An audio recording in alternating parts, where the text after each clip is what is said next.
Sengkuni ini kan cuman provokator mas, licik, yuwaswisu visuduri haulihim gitu ya, hanya ngipas-ngipasin hati, memprovokasi kan gitu dok. Itu kejahatannya tidak sampai ke terorisme, tidak sampai ke pengeboman bunuh orang massal kan, nggak sampai ke pembunuhan massal. Sengkuni itu hanya seorang provokator, hanya seorang yang abal-abal aja.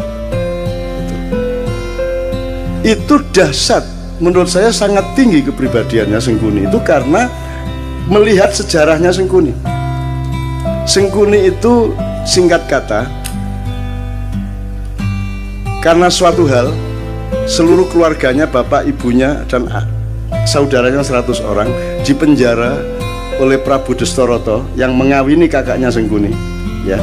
Dan setiap orang yang dipenjara dari 102 orang itu hanya dikasih sebutir nasi untuk makan sehari. Tidak mungkin mereka bisa bertahan hidup. Sebutir nasi untuk makan satu orang juga tidak kenyang, tidak akan bisa bertahan hidup. Maka singkat kata mereka berdiskusi, bapaknya ambil keputusan dan disetujui bahwa di antara 101 orang ini, 102 seharusnya, tapi yang satu kan jadi permaisurinya raja yang menghukum itu, yang wajahnya ditutup sepanjang hidupnya untuk protes kepada nasibnya dan seterusnya. Diambil keputusan bahwa harus ada yang hidup di antara 101 orang ini. Maka yang 100 orang merelakan untuk dimakan oleh yang satu. Jadi Sengkuni itu bertahun-tahun kerjanya adalah makan saudaranya. Pokoknya sekian tahun dia di penjara, dia makan adik-adiknya sebanyak 98 orang dan bapak ibunya sebanyak 2 orang. Jadi orang dia menjadi jahat karena dia pernah dipaksa makan untuk regenerasi ini. Ya, untuk regenerasi, untuk kehormatan keluarga, harus hidup. Maka cara satu-satunya untuk hidup adalah makan 98 adiknya, seperti Sumanto itu, tapi satu persatu. Mas, Anda pernah membentak ibu Anda? Kalau sampean sekali membentak ibu sampean stres enggak? Bisa enggak tidur tenang Anda? Merasa bersahnya luar biasa, baru membentak ibu. Ini makan ibunya, bapaknya dan adiknya 98 orang, terpaksa dia makan. Menurut Anda itu kejahatan apa penderitaan? Penderitaan. Dan orang yang menderita harus makan saudaranya sendiri segitu banyak dan bapak ibunya, kemudian hanya menjadi seorang provokator, hanya menjadi seorang yang licik. Itu hebat enggak dia? Seharusnya Sengkuni menjadi teroris besar, dia bunuh semua orang, betul enggak? Harusnya dia obrak-abrik itu Hastinapura, Indraprasta dan semuanya, karena dia bermaksud baik, maunya Mbak Yunya itu kawin sama Pandu, jadi karena dia mempertimbangkan bibit, bebet, bobot. Perhitungannya sangat baik untuk berkeluarga. Tapi ternyata dia dikawini oleh kakaknya yang buta itu, dan Sengkuni tidak setuju. Kemudian tapi karena sudah keputusan bapaknya dan keluarga, akhirnya dia tetap setia mengawal Mbak Yunya menjadi permaisuri kerajaan Hastinapura. Kerajaan Hastinapura ini rajanya akhirnya tahu bahwa sebelum kawin sama dia, dulu Mbak Yunya ini dikawinin sama kambing. Kemudian begitu kawin, kambingnya dibunuh, disembelih. Kenapa dikawinkan sama kambing? Karena menurut perhitungan primbon, Neptunya tidak cocok antara Mbak Yunya dengan suaminya. Untuk membatalkan hitungan angka tadi, ya, weton tadi, maka dia dijadikan janda, menjadi lain lagi hitungannya, menjadi sah, nggak apa-apa secara ilmu kriptologi namanya ya. Oke. Nah marahlah suaminya, loh ternyata saya ini kawin sama janda kambing.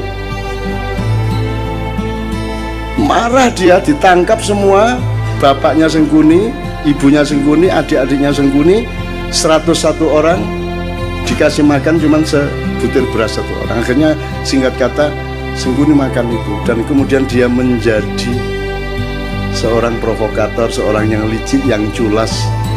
Serakah enggak juga loh. Sengkuni korupsi Pak? Enggak. Dia cuman ngesir satu yang namanya minyak tala itu dok. Dia rebutan minyak tala, tumpah, terus dia bergulung-gulung sehingga dia sakti, dia tidak bisa ditembus oleh senjata apapun karena badannya sudah berlumuran minyak tala, minyak kehidupan gitu ya. Bagaimana dia bisa mati? Semar yang ngasih tahu kepada Bima, mau Bima, iku biyen pas gulung-gulung dek lengo tolo iku silite gak kena. Jadi gulung-gulung kan tetep anusnya kan tidak kena mas, yang kena bokong itu ya, minyaknya tidak sampai masuk. Nah itu kan tidak kebal. Akhirnya sama Bima pakai kuku pancanaga disogok silite cet mate deh. Itu. Nah teman-teman sekalian, saya yang pertanyaannya sederhana. Kalian ini pemimpin-pemimpin Indonesia ini, yang mana yang tidak sengkuni? Terus kalian ini menjadi sengkuni atas penderitaan apa? Kamu pernah susah apa hidupmu? Kamu pernah tidak makan? Kamu pernah makan ibumu? Kamu pernah menderita sampai seperti itu? Kamu itu atas nama penderitaan yang bagaimana sehingga kamu jahat kepada rakyat itu? Apa alasan sejarahmu? Kalau sengkuni ada alasannya untuk jahat, meskipun kejahatan dia tidak sepadan sama sekali dengan penderitaannya. Seharusnya orang macam Sengkuni yang makan 101 keluarganya sendiri, dia dalam tanda petik berhak untuk menjadi teroris besar. Kalau dia tidak kuat, dia akan gila atau dia bunuh diri. Tapi Sengkuni sangat kuat dan sangat arif sehingga dia hanya menjadi provokator. Sementara kita dipimpin oleh Sengkuni-Sengkuni yang tidak punya alasan sejarah untuk jahat kepada rakyatnya. Kamu pernah jahat apa? Kamu pernah menderita apa?